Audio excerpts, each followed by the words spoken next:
Good afternoon. I don't want to Oh, interrupt, Bill. we're having a very in-depth. Yeah, I know, I can see that. Where we have a lot of intermunicipal Public cooperation. policy, you know. So I'm gonna call the meeting to order and let's start by going around and introducing ourselves. I'm Kathy Sheehan, Mayor of the City of Albany. I'm Mike Collins, interim CEO at CDTA. Stephen Donnelly, Supervisor Town of Queens. John Safford, Mayor, Saratoga Springs. Kim Lambert, Saratoga County, representing Tom Warner. I'm the senior planner. Linda Bonner, Head representing Rensselaer County Executive, Steve McLaughlin. Andrew Kreshik, City of Troy, representing Mayor Carmella Montello. Rich Hedrick, CEO of Port of Albany.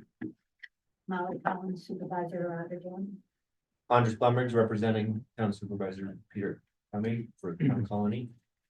Mark Castiglione, Executive Director of the Capital District Regional Planning Commission, may be representing our board member Lawrence Schillinger, but he may also be on. Michael Bodett, New York Thruway Authority, representing Phil Serafino. Michael Stammel, Mayor of the City of Rensselaer. Bill Barrett, Clifton Parktown Supervisor. Sandy Misowitz, Executive Director of the Transportation Council. Ethan. I'm sorry, I missed Mike. I apologize. Mike Arthur, DOT Regional Director, Capital Region. Ethan Townsend with the Transportation Council. Good afternoon, Andrew Tracy, Transportation Council. Jim DeJoya, Public. Adam McCarville, Transportation Council. Howard Billville, City of Albany. Great work, so Region 1 DOT. Did Rory want to- Rory Fluminski. Yeah, and then listening virtually, we have a small group today. Parker Morris from our staff, Teresa LaSalle from our staff, and Dan Lara from our staff. We don't have any other guests, which is surprising. Well, welcome everyone. Next on the agenda is any public comment. I don't believe we have anyone signed up. Great. So let's move to the meetings from or the minutes from our last meeting. You should have all received them in advance. Are there any comments, changes? Did have one typo that Linda Vada found, just adding the word COVID to one of the sentences related to the CBTA. Okay. I also have a correction. Sure. I was not at that meeting. I had COVID and I did not second the motion to Oh. adjourn. Interesting. I Okay, did. we'll make that correction. Yeah, that was Thanksgiving.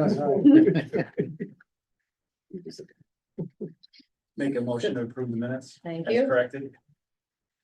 Work a second. Again. All in favor? Any opposed? Carry.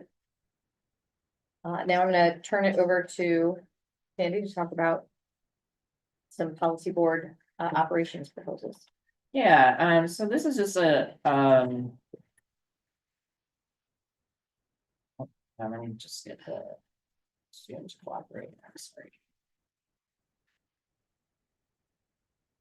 It's always so tricky with technology. Okay, so the policy board operations has been the same for many, many years. One of the things we discovered with Carm's retirement is that we didn't have a provision in here for the CEO of CDTA to serve as our vice chair as a practice. So we have done that as a practice, but it's actually not in writing anywhere. So this proposal basically codifies the practice that we're already doing, which is to have the CEO of CDTA serve in that capacity as our host, much like Mike represents DOT as our secretary by practice, and this will just put that in writing. So it's a simple change for a practice we already had. We just didn't have it in the operations document, but we would need your approval. Yeah, and just to remind everyone, CDTA basically is the host for the council. So whether it's payroll, cash flow. So if I were the CEO of CDTA, I would want to be on the, serve as vice chair. So the language I highlighted here is the specific language that was being added. Any questions? Can we have a motion to accept that change? So moved. Second? Any further discussion? All in favor? Aye. Any opposed? Great. Thank you. Thanks. And next, we have a report from the nominating subcommittee. Right, so this time of year, we have a nominating subcommittee, that Kathy convenes. This year, it happened to be the members of our administrative and finance subcommittee. And the purpose of the nominating subcommittee is to appoint or nominate, I should say, officers to the policy board for the upcoming year.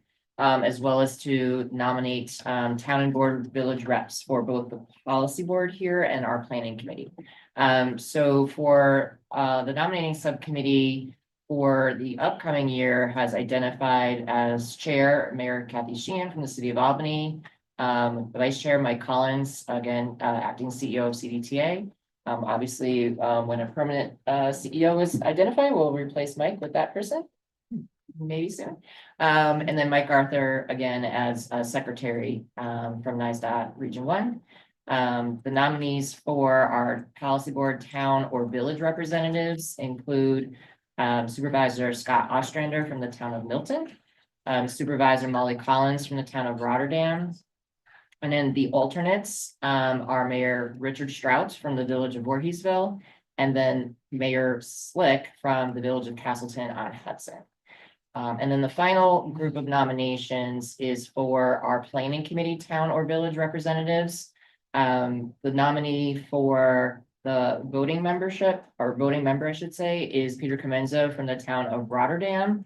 And we have a number of alternates, starting with Rob Leslie, Don Sapos, and on down the list. We rotate the town and village appointments every year so that each community has an opportunity to have representation and to serve. So that's the purpose of the town and village reps on both boards. So with that, if there's not any, we would just need a motion to approve the slate of candidates. And Chair, so move. Gary. Second. All in favor? Aye. Any opposed? Great, thank you. Right. And we'll take us through our 2025 performance measure targets. Yes, so, we, under federal law, are required to approve or adopt targets for various performance measures of the transportation system. Today, we're reviewing a change to the NISDOT pavement condition target. There was some data changes at DOT that led to an adjustment of one of their figures for this upcoming time period. So the previous target for the 4-year has been adjusted for for each target for 2025. They've been amended because of the change in the data source. These targets are updated every 2 years, or every 2 years. And we'll need a motion to approve the targets as provided by DOT. Make a motion. Second. Any further discussion or questions? In favor? Second, performance target is related to safety. This one actually we would bring to you annually. It tracks the number of fatalities, the fatality rate in the region, serious injuries, the serious injury rate, and non-motorized fatalities and non-motorized serious injuries. So these are set annually. And as you can see, the reduction target percentage has actually, I'll call it increased, meaning it more, they're expecting a higher degree of reduction in 2025 over 2024. And we'll also need a motion to approve the targets as proposed by NISDOT. Make motion. I'll second. Mark. Any questions? All in favor? Aye. Okay, the next item is the Unified Planning Work Programs, so let me bring up. that. We've talked about this with this group before. I'll walk through some of the adjustments that needed to be made, with some things going on at the federal level. So again, what is our Unified Planning Work Program? This is the document that we're required under federal law to prepare on an annual basis, in our case, that outlines all of the planning work that we will be doing in the region that uses federal transportation funds. There's some descriptions in the document about what the work is, what the product is, who's going to perform it, timeframes, what the cost is, fund sources. And we've been working on updating our UPWP since October, where we released a call for projects. We had some virtual workshop in October. We received 3 submissions for proposals for funding. We were able to actually fit in all 3, so all 3 are being recommended for the monthly funding for this year. The funding estimates that you're seeing on the slide represent the current understanding of the federal PL funds or planning funds from the Federal Highway Administration. Of that, there's a mandated set aside of what we call safety or complete streets funding. And then there's FTA metropolitan planning funds that are also part of our annual budget. And this represents the biggest chunk of our annual budget for our work plan on an annual basis. What we've done since we got the allocations from DOT, we have brought to the planning committee a draft UPWP and opened a 25-day public comment period.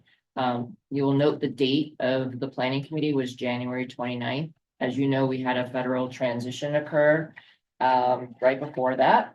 And since that time, there's been numerous executive orders issued by the new administration that has created a situation where we've had to revise our UPWP to comply with some of the language in these executive orders.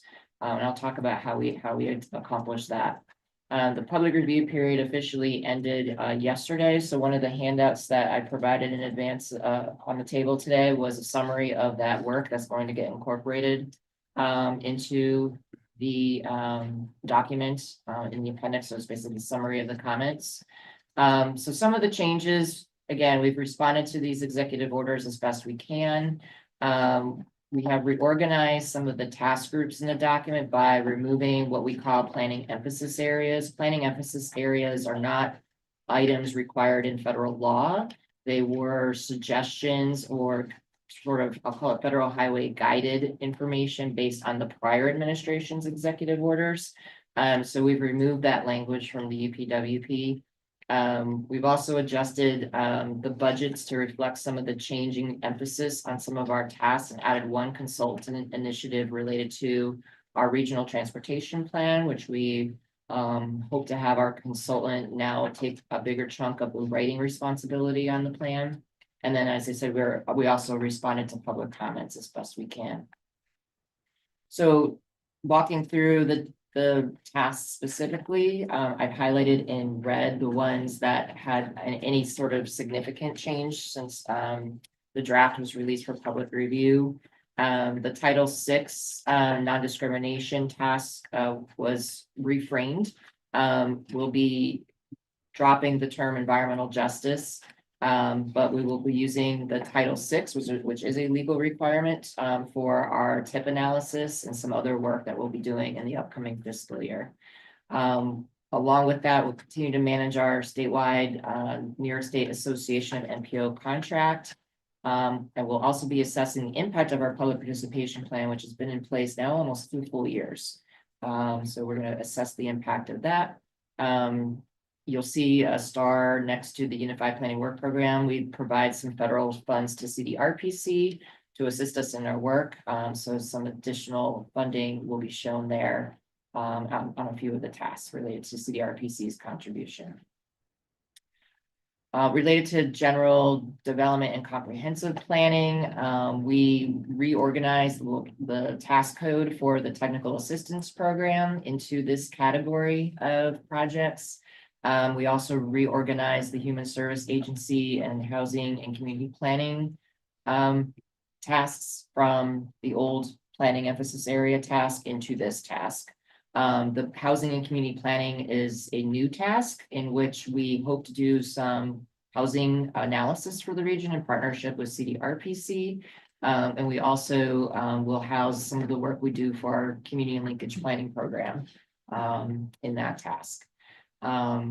Other things that we continue to offer is account services related to motor vehicles, bicycles, and pedestrians. And I'll remind all the members that these are free services we offer to anybody who's a member of a municipality. So, you know, feel free to, if you have a need for accounts, let us know.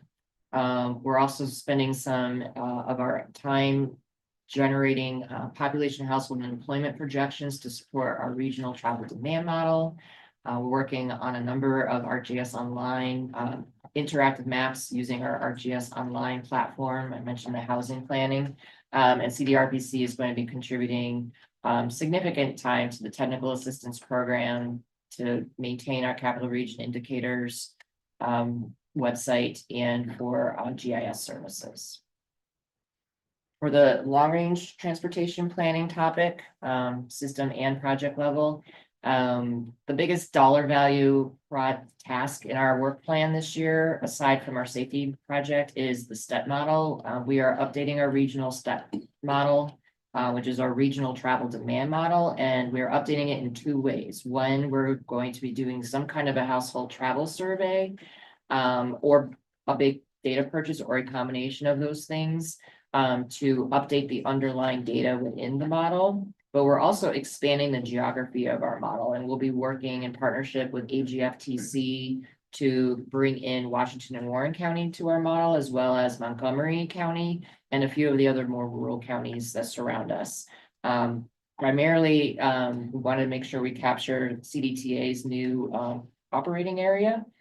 We also want to make sure we have better understanding of the relationships of our core 4 counties to our surrounding neighbors, because more and more the census data is showing the commute sheds are getting further and further out. So we're working on, that'll be a multi-year effort. That will not be something that's accomplished in a single year, but I think it'll really help to inform our long-range planning here moving forward.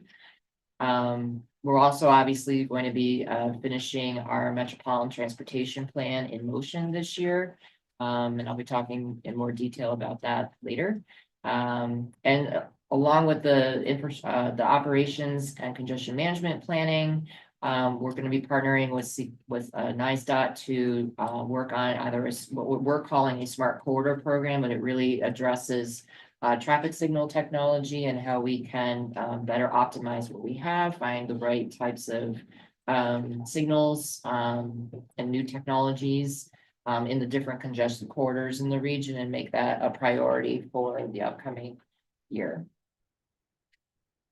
In terms of our short-term planning, we have a number of initiatives. Again, a lot of these were just sort of relocated from other tasks. I'll point out the resilience and security planning task. We did at one point in the draft have a climate change task.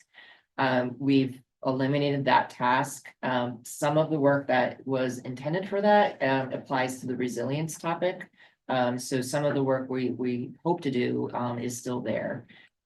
We also, as I said earlier, we're going to be completing our Capital Region Vision Zero Safety Action Plan. So that's another very large dollar value plan or project in our UPWP. We're going to be doing a infrastructure resilience plan, or at least kicking that off this year. Gathering data related to over-dimensioned vehicle infrastructure, particularly related to the transport of very, very large things like wind turbines out of Schenectady, and how they can navigate over to the port. We've got an ADA transition plan we'll be working on for Albany County, and we're hoping to identify some kind of a regional active transportation complete streets network. In the tip category, as we're finishing our tip update today, but we'll jump into restarting and monitoring project delivery. As you can imagine, with some of the executive orders you may have heard about at the federal level, things are changing sometimes by the day. There's been proposed changes to the NEPA process. There's been proposed changes to other things, and we have yet to see how all of this plays out in reality. We're hoping that it won't hurt project delivery by slowing the program down, but it's something we'll be monitoring over this next few months, really the next year. We also need to complete our air quality conformity analysis, which is another Clean Air Act required element to both our TIP and our emotion plan. And we're going to continue to support NISDOT in the preparation of regional Pell studies, as well as the one going on in Schenectady County. And this very small print slide, and I apologize, represents largely our linkage program studies. We're proposing the 3 new studies for this year. Albany County, which is going to be a county-funded effort, is proposing an active transportation technical assistance project. The Village of Boston Spa is proposing a traffic calming master plan, and the City of Saratoga Springs is proposing the West Avenue Complete Streets study. So these 3 are being recommended for funding. Most of the ones that you see in gray, there's about 6 planning studies that all of which should be completed roughly by the end of June. And then we are initiating the Half Moon Clifton Park CR 109 study right now, and the Niskuna Complete Street study on Route 7, which I know was in the news recently for a bad incident, is also underway and will probably be a high profile study over this next year. So that is a very high level summary of what's in the UPWP. We received no specific comments on just some suggestions of future more in motion plan related comments rather than specific to the UPWP. So today we're asking you folks to approve the Unified Planning Work Program for 2025-26, and with your approval, we'll submit it to NISDOT and our federal partners for approval. I just want to thank Sandy and the staff. I know there was a lot of late nights re-editing it to get this to something that can get submitted to NISDOT, and we hope move forward without getting flagged for anything. I will say I participated in a national teleconference call with our peers from around the country, and the approach we're taking, which is to modify some of the language as best we can, seems to be the predominant approach by most of the MPOs nationally. You know, it's a dynamic thing. I fully expect us to have to amend this. The way we would amend that document, that actually is in our procedures that the planning committee has the authority to amend. So we have some flexibility. We don't always have to convene this group to amend it, but I anticipate needing to come back at some point to share that some additional changes likely would be made, but we will see as things unfold. So you need a motion to Approve the draft, the final UPWP. Make a motion. Thank you. Second. all in favor? Aye. Any opposed? Thank you. Great, thanks.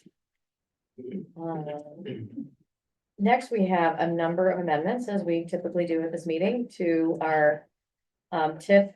And are we gonna go through all of them and then do one motion, or do we have to do them separately, Sandy? We can probably take them as a whole because this is a little atypical how we do it. Normally, you'll see a letter from the municipality and a very detailed table. What we did this time around, because of the TIP update, is we did some simple tables to reflect some of these changes to existing projects that meet the threshold for your approval. So we can walk through them one by one, but we can take a motion on the group of them at the end. So I would ask, Talk about the city of Albany? yeah, I was gonna say, Howard, do you want to talk about Central Avenue and Frisbee? This is, I can take it. All Sure. This is very straightforward. We had 2 projects on the TIP. So they were put together on the TIP. They're actually not even contiguous to each other. One is Central Avenue. The other is Frisbee, creating a sidewalk. We're a little behind on Central Avenue because it is such a transformative project and the consultants are still looking at Central Avenue. We want to be able to go ahead and do a sidewalk on Frisbee to get kids safely to Hoffman Park. So we're asking that it be separated on the TIP so that they actually be 2 projects, but it's no additional money. It's just separating the 2 projects so that we can get this done this year. There is a slight, cost increase Oh, there to is? this project. Okay, well, yes. good. So there's Just- slight cost increase, but well worth it. Okay, next up, we have. Maybe I should have let Howard do it. That's Funky here, so this is a DOT bridge project, for 9 over I-90 exit 11. Craig, do you wanna zip through your amendments? I can, sure. Okay. So yeah, I-90 is 11, you know, this one, we kind of updated the scope. There's inflation in all of our tip amendments, but also the scope is also a factor here. We're looking to possibly right-size the interchange from the cloverleaf it is today to more modern, I say, right-size interchange. So, that's the story behind this tip amendment. Any questions on that?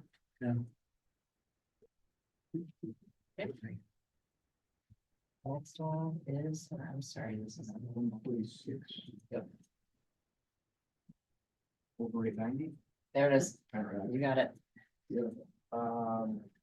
This one, similar, a lot of this was, mostly cost update to inflation.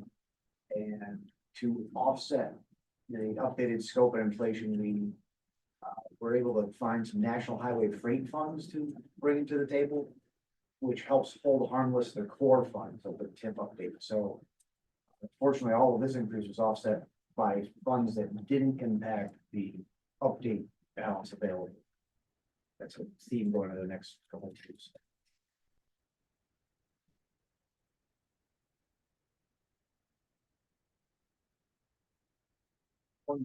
146 over Chrysler Avenue. We should probably some more added description over Chrysler Avenue and CSX Railroad. As the requirements of the railroad are going to require this bridge replacement to provide a little more clearance than is there today. And this bridge has already got some complex geometry, so the cost increase here is to reflect the height requirements of going over the railroad with a new structure. Combined with, of course, inflation. We also were able to assign some national highway freight funds to this to provide some of the cost increase offset. Again, trying to keep the tip funded. Sorry, that's a little jumpy. I think you skipped Did E. I miss one? I'm so sorry. It's at 16 Ballard Road. Yep. There you go. There you go, sorry. There. We're still very early in the preliminary design phases here, but recognizing the needs of to address the configuration of this interchange and address the freight growth in the corridor and replace the bridge. Update the cost of this one, and again, it was already. Project started with some national highway freight funds, but we were able to get more in the fresh freight plan. And again, so we assigned mostly freight funds to this project to fund most of the cost increase. Anyway, keep the tip funded. I don't think we have a representative here today from Scotia, but Andrew, you were going to present this one. Sure, Village of Scotia. This is for the Sunnyside Road Bridge replacement. We got a letter from Scotia back in December when we started the TIP roll-in for existing projects, and this was one of the requests that came in. We are proposing that the funding be switched to NHPP to free up the block grant program funds that are more flexible. There's a cost increase as well.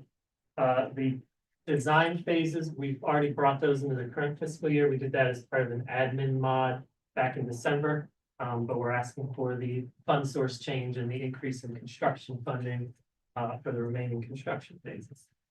So back in December, the village shared that final design approval from NICEDOT is pending within a few days or weeks, and that Ryan Ketzur will remain the primary contact. Oh, sorry, last one was Rotterdam. Did you want to speak to it, Molly, or do you want someone else to help you? I'm new at it. I mean, I know what the project is, but probably not That's as okay. good as the rest of you do. But we've had drainage problems out in Rotterdam Junction. By this is highly traveled. With the help of this fund that we're getting, we're also through, the road is ripped up. We'd love to replace the old water mains that are there. So it'll help everybody out in Rotterdam Junction. There's such a small pool of people there that the funding really helps them, because anything that has to go to their benefited district really just impacts them so hard. We have 10,000 users in Rotterdam in the eastern part, District 5. These people are 3 and 4, and there might be maybe between 500 and 800 people to share the cost. So we really appreciate the funding. That's all the presentations.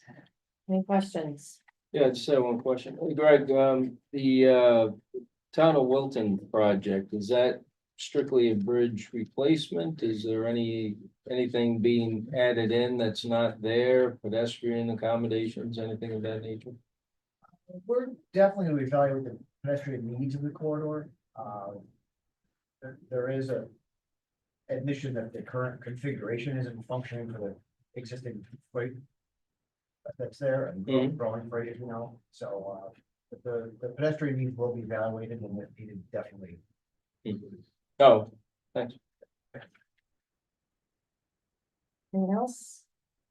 Can we have a motion to approve the tip amendments? Thank you. Wait a second. So move.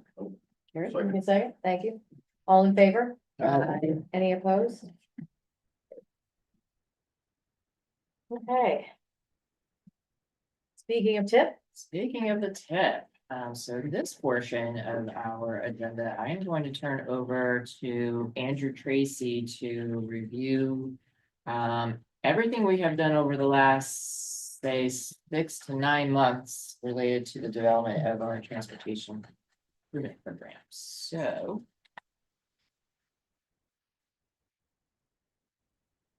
Andrew, I'll click through. Okay, I'd like to start with the guidance document update first. It's and then not move into part of the this slide. conversation.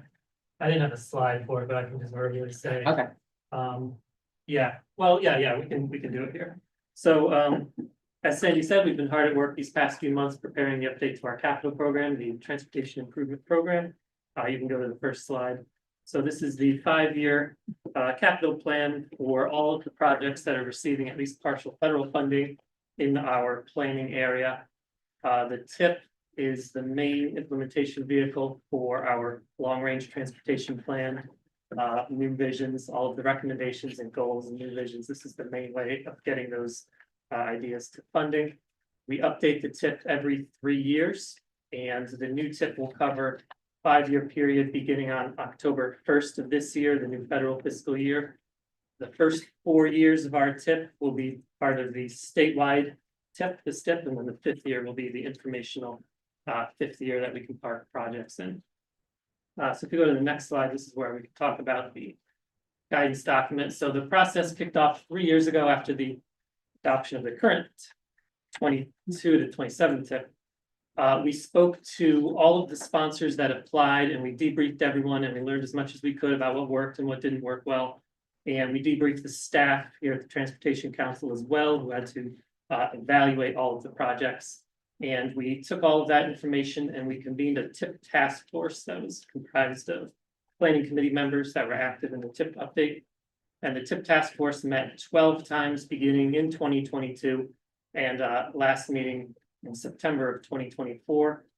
Among the tasks that the task force worked on were preparing a TIP guidance documents and updated evaluation criteria to use for the next TIP update.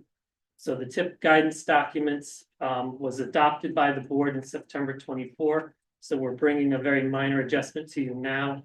That's one of the PDFs listed in the agenda, but we eliminated the equity EJ score from the TIP guidance document and from the evaluation criteria.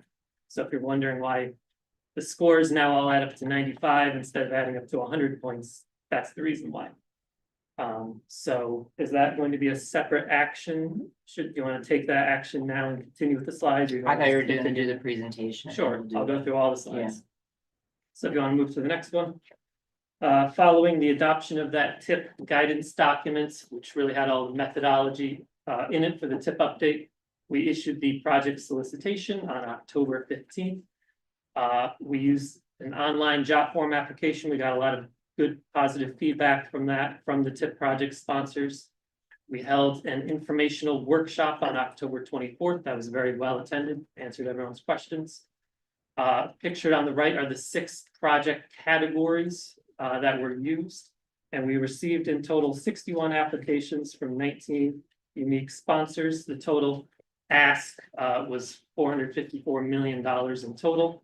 You can see how many applications were received in each category there on the right, the biggest being the bridge category. We received 24 applications in that category. If we move to the next slide, staff conducted an evaluation of all 61 candidate projects received using the methodology outlined in that guidance document. New this time for this TIP update, we used different methodology for each project category to streamline the evaluation. This really helped reduce burden on the applicants who had much shorter applications to complete. So every project received, most of the project categories received both a quantitative benefit cost score that was made by our STEP model, and then a number of qualitative merit scores to capture value from the project that wasn't quantified by the model. We worked with NISTOT to determine the fund source eligibility for each of those 61 projects, and that was the main driver in the project selection, which we'll cover in the next few slides. But staff prepared summaries of all this information and fact sheets on each project and shared with the planning committee for the project selection. Regarding planning targets, determining how much money we would have to spend on new projects in the TIP update. So we worked very closely with NISTOT on this. These 4 funding sources listed here, these are formula funds available to the state, to the MPO, and these were the main funding sources we thought we would have most availability in for programming new projects in the TIP update. The largest one being the National Highway Performance Program, NHPP, which funds only projects on the national highway system. So that's interstate highways, principal arterials, and a handful of other high-level roads. New with the new transportation bill was the BFP Bridge Formula Program funds. We knew we would have a lot of that money as well, which is why we were funding bridge projects in the proposed program. So if you go to the next slide, NISTOT provided these planning targets to us based on their best understanding of how much funding would be available in each of the funding sources listed here in each of the 5 fiscal years of the TIP. So in total, it added up to about 492 million across all the funding sources. But if you go to the next slide, not all of that was available for new projects because we knew we would have a lot of projects on the current TIP that would roll into the new TIP and use up some of that funding. So I'll turn things over now to Ethan, who helped with the project rolling. Thanks. Yeah, so like Andrew said, in order to figure out how much money was available for new project rolling program, we needed to figure out how much was rolling in from the old TIP. And so the 2 main reasons that the project would roll in would be if it was programmed in fiscal years 26 and 27 of the current TIP. Obviously, we're not there yet, so they haven't had an opportunity to be obligated, or if a project was not delivered in previous fiscal years, but the sponsor still wanted to pursue the project, then it needed to be rolled into the new TIP. So in November, we started reaching out to all existing project sponsors, asking, double checking the projects had or had not been obligated, but also checking on timeline and cost updates for all of those projects. And from that, we were able to determine that there are going to be about 105 projects rolling in from the prior TIP into the current TIP, with about 58 projects rolling off, either because the sponsor was no longer pursuing them or because all phases had been obligated. So in all, there's about $294 million worth of projects rolling in from the prior TIP into the current TIP. And over on the right, you can see roughly the breakdown of how much each sponsor has rolling into the TIP. You'll see some sponsors in the amount, there's just a dash there. That indicates that that project is currently programmed in the current fiscal year 2025, but has not been obligated yet. So if those projects get obligated within this fiscal year, those will roll off as well, but they could potentially have some amount of funding roll into the new TIP once we get to the end of the current fiscal year, if they have not been obligated. So baseline $294 million of TIP programming rolling into the new TIP. Okay, yep. And of that 294, about 199 million would count against the planning targets you saw on the earlier slide. So if you go to the next slide, we also had some requests from NISTOT and CDTA and from ourselves for set-asides or multi-site projects. So these were brought to the January Planning Committee meetings for their review, and they're recommending that 12 NISTOT set-asides be added in, 10 of which are existing set-asides that will be continued into the new tip, 2 of which are new listed here, the New York State Pedestrian Safety Action Plan and the Traffic Signal Consultant set-aside. So those are new. CDTA's BRT transit set-aside is being reworked into an enhanced transit set-aside. The funding level will remain the same in the new tip. All of the FTA funded projects are also going to be included in the new tip as well. And then 2 new set-asides from us, the Transportation Council. We proposed an SS4A implementation set-aside, the SS4A planning study, the large-scale study that's wrapping up this year, and we're going to be using this funding to help with implementation of that study over the next 5 years. And then there's also money that Sandy mentioned earlier that'll be coming into the PWP to support the STEP model update in the household travel survey that's needed for that. So on this slide, we can see our calculation for our best estimate of how much funding would be available for new projects after the roll-ins and the set-asides. We felt we had 192 million total to program new site-specific projects from the TIP solicitation from those 61 applications we received. So if you go to the next slide, we met with Planning Committee twice in January. We brought all of the evaluation information to Planning Committee. The main driver in project selection was fund source eligibility. As I mentioned, some funding sources like NHPP and the Bridge Formula Program had a lot of funding available, so we could fund a lot of projects if they were eligible for those fund types. The block grant program funding, which is the most flexible funding, most of that was used by the roll-in, so we weren't able to program many projects that used the block grant funding. So in total, the Planning Committee is recommending 29 new site-specific projects be added, totaling $211 million. And I'll let Ethan, if you go to the next slide, I'll let Ethan do a quick run through of all the new site-specific projects. Yeah, just a quick run through of these projects. As Andrew mentioned, they were primarily selected based on the fund source eligibility, but then based on the total score that the project received within its own category. So within the bike ped only category, 3 of the 10 projects that were proposed were funded. Those were the Village of Colony Sandwich Road improvements, East Greenbushes Gilligan Road side path, the town of Guilderland's Western and Tawasenta bike path. Those were just the top 3 scoring projects in the category. They all had good fund source availability. In the complete streets category, 2 of the 4 applications were funded: City of Cohoes Saratoga street enhancements and City of Albany's Washington Ave complete streets project. Those were the top 2 of the 4 projects. The pavement only category, I won't go through all of those, but 9 out of 12 of the proposals were funded. All local projects, so the 4 projects between Schenectady and Saratoga counties were funded, and then the 5 priority projects from DOT were funded. Next slide. Bridge category, similar story. There were 24 total proposals in the bridge category, primarily from DOT and Saratoga County. DOT and Saratoga County got their priority bridges funded, which generally fell in the higher scoring bridges. There are only 2 local bridges which were applied for. So town of Sand Lake received funding for First Dyke Road over Burden Lake. The other local bridge that was applied for was from the town of Greenfield, and that one was not selected because it wasn't eligible for any of the federal fund sources. The congestion, freight, and air quality category, 6 out of 7 of the projects that were applied for got funding. The only one that didn't was the other town of Half Moon proposal, which is I-787 exit 8 and Brooms Road intersection. And that one wasn't selected over this one because Route 236 and Guybor Road scored higher.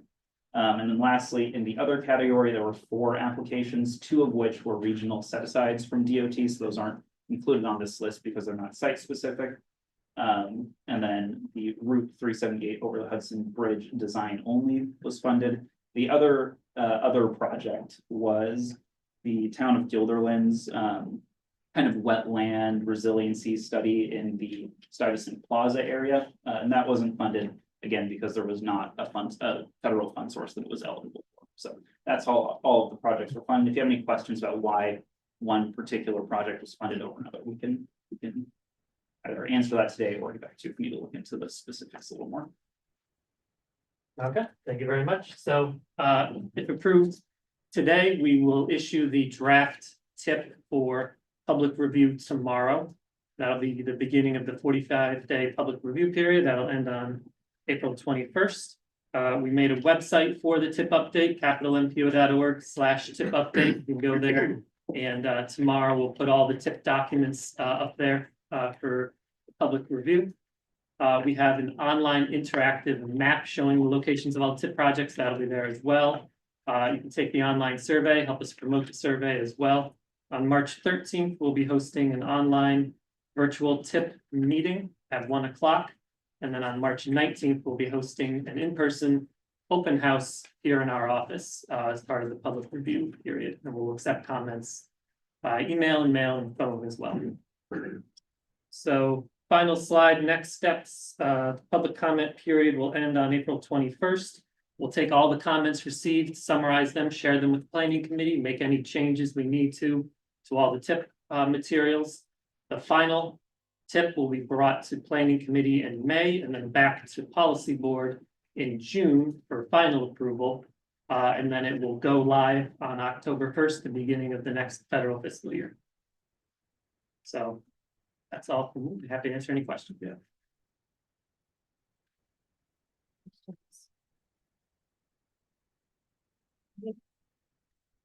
So, we need a motion to, first approve the one change to the tip document. Can we take those both together or do we have to take them separately? Separate, please. Okay.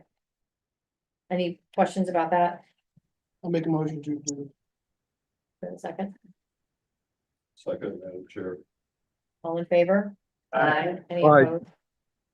Great. And then we need a motion to approve the draft tip for public review. So moved. Can I get a second? Second. Any further discussion? All in favor, say aye.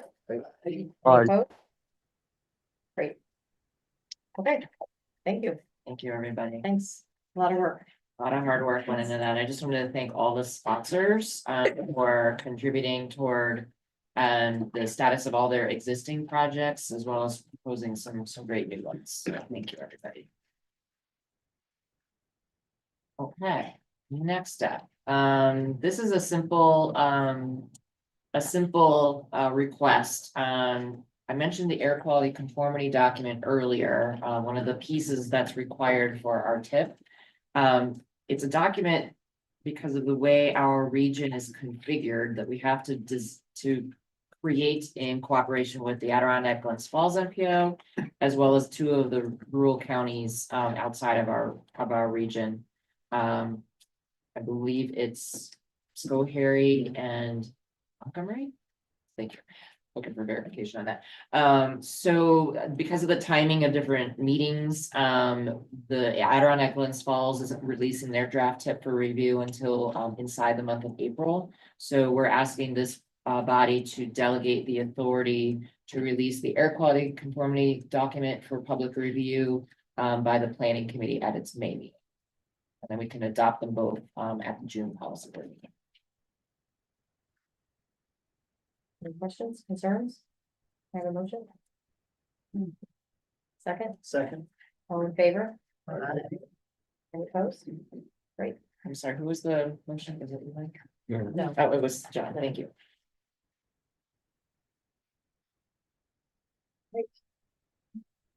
The motion, Yep, so I just wanted to brief you on the status of the update of our regional transportation plan, because at our next meeting, we will be presenting you with the draft plan.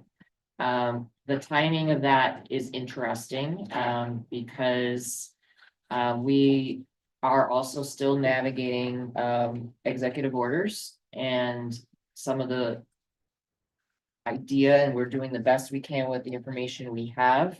may need to adjust language right up to the 11th hour. So, sorry, just slides and I get to the right slide.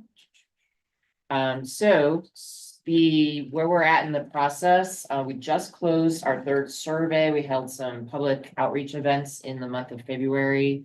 Again, as I just mentioned, we're working on trying to comply with these executive orders as best we can. We have completed a needs assessment where we documented, based on different asset classes, roads, bridges, et cetera, what the long-term needs might be to either replace them or enhance them. We've done some scenario planning to look at a scenario right up to and including what if the region grew to 1 million people? What would that look like? Would that feel like? We've done some modeling along with that. Right now, we're currently preparing draft strategies for the plan as well as the financial plan. And we will be bringing, like I said, a draft plan for you to review and release for public review at our June policy board meeting. So there's a lot of work to be done between now and June. So the members of our emotion task force will be busy. But I think we're getting to the finish line on the plan. Similarly, because there's so many changes at the federal level, I fully expect we're going to release it and probably have to tweak it as we go along, but we'll do the best we can to stay on top of that information and adjust as needed. That's basically the update on the emotion plan. Any questions? Okay, thank you. Okay. Do you have any other updates for us, Sandy? I did just want to mention related to the Capital Region Vision Zero Safety Action Plan, we do have some upcoming public meetings. We'll be in Albany at the Albany Washington Avenue branch of the Public Library on March 18th from 4 to 7 p.m. We'll be in Troy at the Farmers Market on March 22nd between 9 and 2. We'll also be at the Franklin Square Market up in Saratoga on March 26th between 4 and 7 p.m. And then we're finally going to be hosting a virtual public meeting on March 25th at 6:30 p.m. And all of the information, how to register for the in-person event is available on the Capital Region Vision Zero Safety Action Plan website. And you folks will see a press release with all those dates and information as well. All right, CDRPC. Yes, we recently released a report on older adults in the capital region. Shocker, our region's getting older. We also did a study on regional farming trends in the region. We updated our data that we maintain on unemployment, cost of living, and the consumer price index. Under our partnership with the Transportation Council on Technical Assistance Program, we explored advancing of the circular economy in the region and put together an analysis of the potential to develop a regional reuse center focused on diverting waste from our landfills. CDRPC will be hosting a training on how to use our regional Capital Region Indicators website, in addition to the US Census website, on March 26th in the morning. You can find more information on our website about that. And CRPC is proceeding cautiously towards our goal of completing our EPA-funded Regional Climate Action Plan by September. That's it. Great. Thanks. Any questions? EPA. I can tell you about my vacation in Montana. Okay. I just got back. No. I actually don't have anything, so. Okay. Great. Well, thank you. Yeah. Welcome. Mike. So, as part of the Safe System approach towards zero deaths, DOT last year released a roadway departure safety action plan. Today, guidance was posted on the DOT website for a local roadway departure safety action plan that expands on the state rollout that went out last year, as 2/3 of the highway network is locally owned. So we're going to work with the MPO partners on rolling out the safety program. At a minimum, we'll be upgrading the curve warning signs to the most current MUTCD standard. Other countermeasures will likely be available as well, and this is part of the $90 million statewide rollout that the governor announced today. Ballpark is 3.5 million to become available for the CRTC. That's it. Thank you. Bill, wait, who's next on here? Yes, I guess. I don't have anything for you. sorry. Nobody's here from the airport. Rich, Thank you.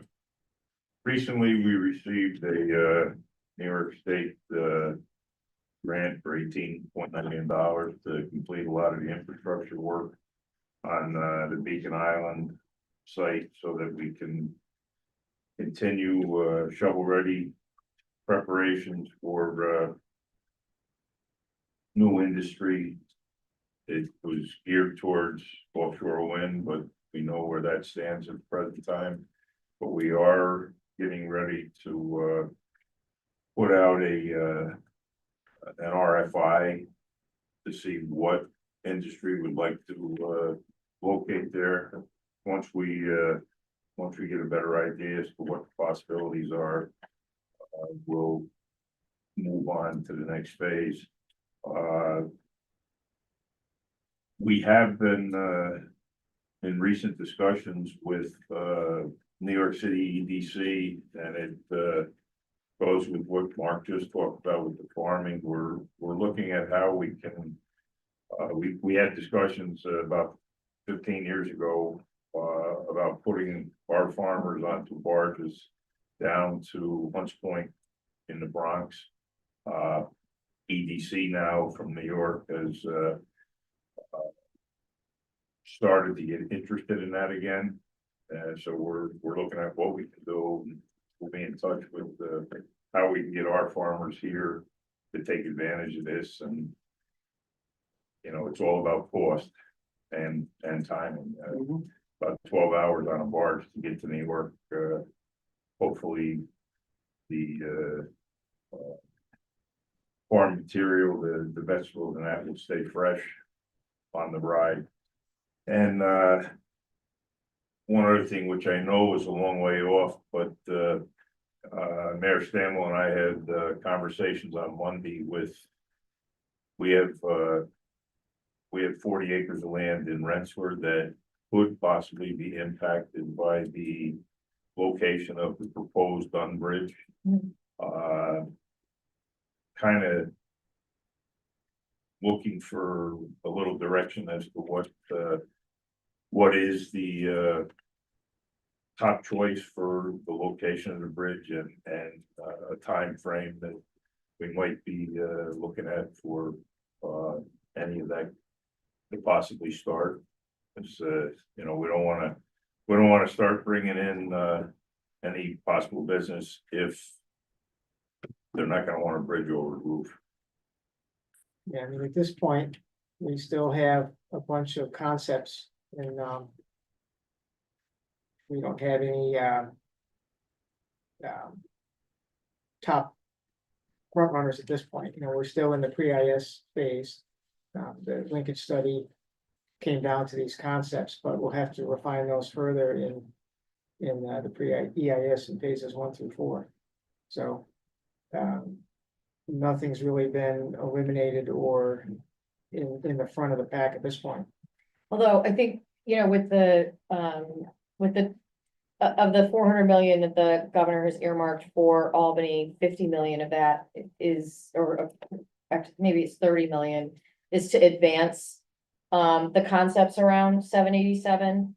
And so maybe we should add to that if there are targeted land acquisitions that may need to be considered before you cross something off the list, because you got to move on. That's helpful to know. So we can look at that, because our side as well, you know, there are different landing points and launching points, depending on how you see things. Yeah, exactly. A That landing was my point, a concern. launching point from, anyway, right. but yeah. How we come together in the middle, I'm Right. sure. My question as well, and how long is it gonna take for this to happen before you know, cut down the selection and get the ball rolling. That's, I mean, Yeah, we've Greg, all you seen the wanna- concepts wanna time and speak to time the- again. Next phase and how long we're taking here? Yeah, I mean, A couple of years, I think. we're embarking on the so to do an environmental impact study, you gotta do a notice of intent work. We're hopefully gonna embark on here is the plan with the funding that is proposed in the budget. You know, it's hard to commit to an exact time frame, but we should definitely talk. We will definitely be engaging you very soon offline. You know, in the coming months to have a better understanding of your plans, what interferes, where, coming months, we can begin conversation as far as a decision. That's, it's still years off, but I can't commit to how many years off. Well, originally I was told that the Dunn Bridge had a 5 more year lifespan. I don't know if it's already, got a couple of items and it's gonna last longer or what, but, We keep giving it vitamins. yeah, Yeah. but, we're interested as well as how we're gonna move forward, in the city, so. That's all important I'm sure on both shores. Yeah. Okay, well, I look forward to discussions next couple of months. Thank you. That's it, man. Thanks, Rich. Regional and local planning activities, did you have anything, Sandy? Nothing to add. I've already covered the linkage studies earlier. Does anyone have any other business?